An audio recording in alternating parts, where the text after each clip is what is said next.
All right. Now that we've done a little work to better understand ourselves and where we sit in all of those buckets of identity, let's take a look at bias. What is it? Bias is a tendency to lean in a certain direction, either in favor for or against a particular thing, idea, or group. Remember those buckets we were talking about when we were talking about identity? Well, early on in our development as young people, we are learning about the world around us, learning what's safe and what's not safe, what's good and what's bad. And we hear so many messages and process so many messages from the day we're born that all of that starts to get encoded deep in our subconscious and affects the way we interact with the world.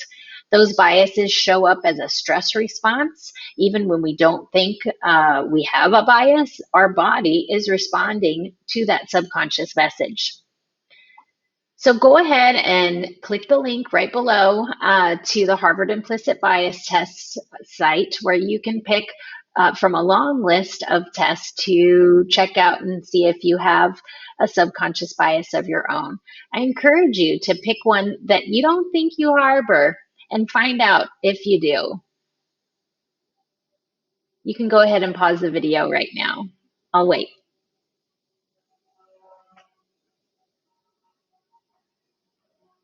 So chances are you found out that you indeed have some bias.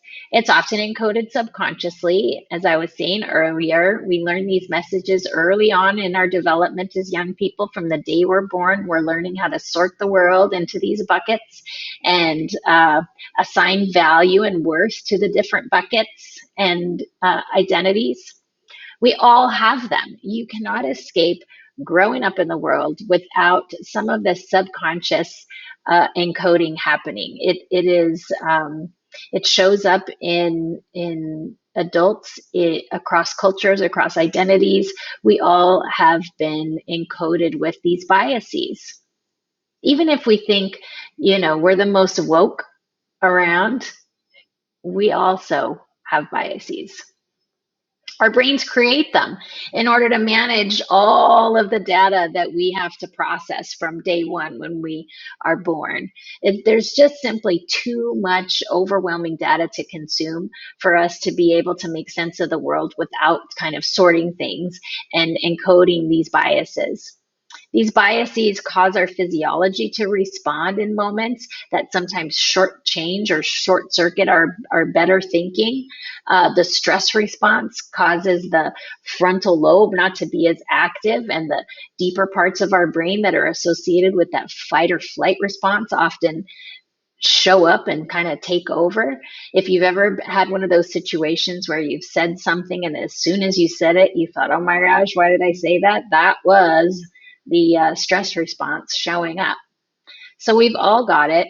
We've all been encoded. We've all been programmed in these ways to have these biases.